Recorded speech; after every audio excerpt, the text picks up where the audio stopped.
Puta, rambulan sa river no. Sunto, una akala ko mga ano lang alam mo yun, mga tinginan lang ganyan no? Tapos napansin ko kaagad mga Pilipino, alam mo mga Pilipino kasi merong mga sumisigaw sa likod, tama na, gumagawa ganun kaya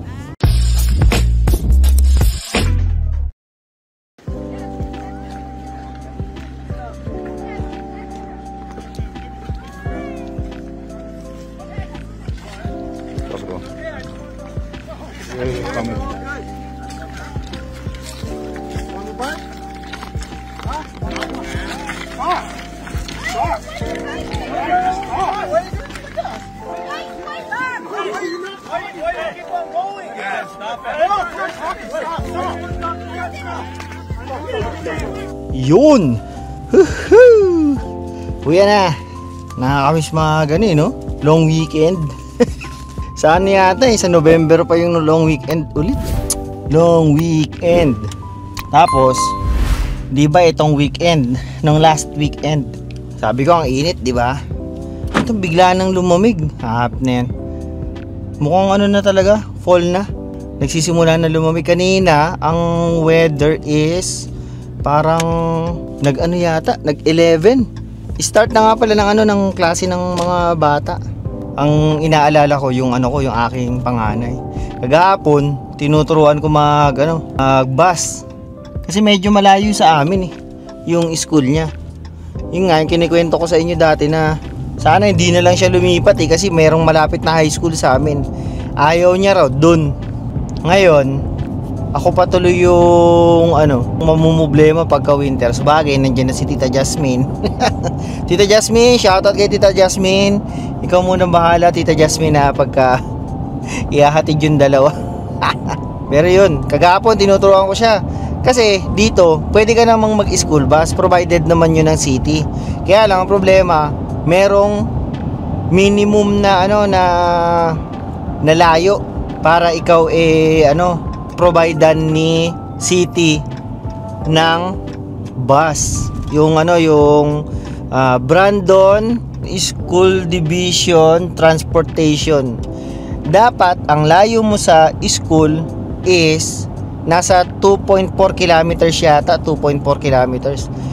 Yung Nilin, ang layo lang sa amin 2.3. So wala, hindi abot 100 meters lang ang pagitan, ang kulang para mabas na yung anak ko.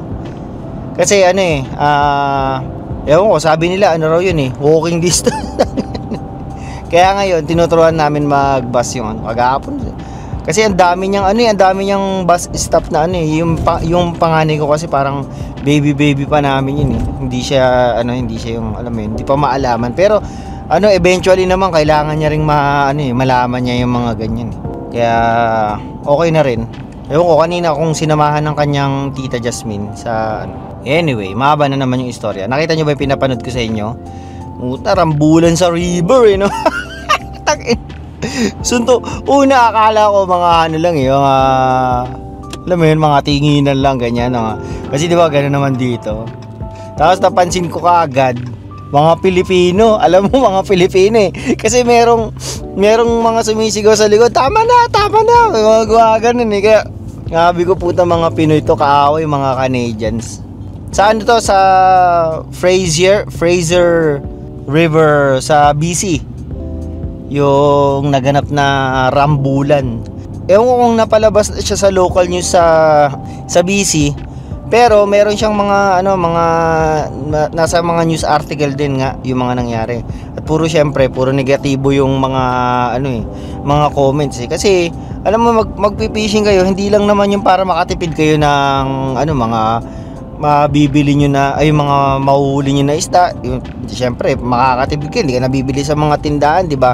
Ang pinaka sana ng fishing isa ring parang camping na for relaxation sana. Yung dating puta biglang rambulan sabi ko sa puta, yung mga Pilipino mababait ang mga Pilipino. Pero puta pag kinanti mo naman yan, hindi ka naman aatrasan yan.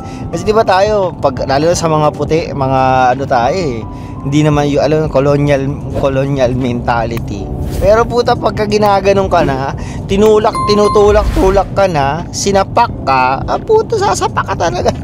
Pero hindi ko po tinotolerate yung mga ganyang gawain ha. Tayo po ay mga peaceful na tao, mga Pilipino. Kaya please po, iwasan natin yung mga ganyang sitwasyon. Kita nyo yan, nasa local news pa tayo.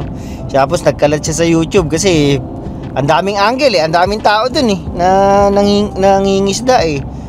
Huli lahat ng mga anggulo, yung mga suntukan. Natatawa ako sa mga background eh. Tama na. Alam mo mga Pilipino eh. Ang dami, parang ano sila, ewan ko, parang 4, 6 yung suntukan. Ang aking suggestion dyan, pag kayo mga ganyan, iwas na lang tayo. Kasi ano eh, di naman masama na ano eh, na mag-back down ka eh. Na parang, kunyari, nandun pa lang sa time ng argumento. Ano na tayo, tayo na lang yung magpasensya. Ano ko na lang, umatras. Isipin mo na lang na hindi lang ikaw yung mapapahamak dyan, di ba? Mali mo, may mangyari sa'yo, may mangyari sa kaaway mo. Lose situation yan, di ba? Tulad sa Pilipinas, ganyan madalas nangyayari sa mga road rage, di ba? Nagaano ka, mainit ulo nyo lahat sa kalsada. Ngayon merong kumat sa iyo. O sabihin na nating mali talaga 'yon, kumat. Hinabol mo, inaaway mo. Tapos nung pagsita mo sa kanya, marunong makipagbugbugan talaga. 'Di ba? Talo ka pa rin. O kunyari, ikaw naman yung lamang. Makabugbog ka, ano pa rin yun eh, gulo pa rin yun, di ba? Lalo na yung mga pagka yung mga may mga baril, di ba? Kunyari ikaw man mabaril, kawawa yung yung pamilya mo. O kaya ikaw ang makabaril, kawawa pa rin ang pamilya mo kasi puta kulong ka eh. Yun lagi ang yun lagi ang aking advice sa mga Pilipino na nanonood sa akin, nasa Pilipinas kayo o nasa ibang bansa.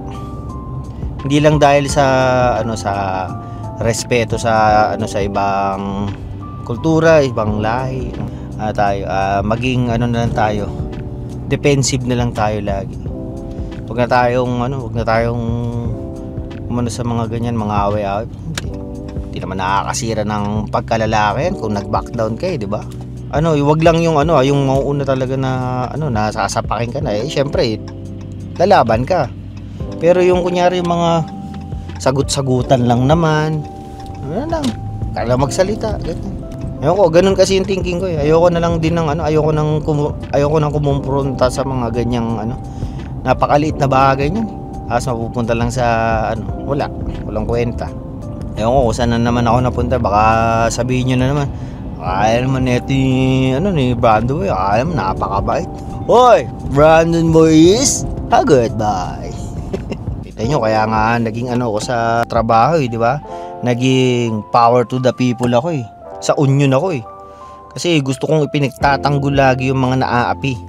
Lalo na yung mga nasa production yan.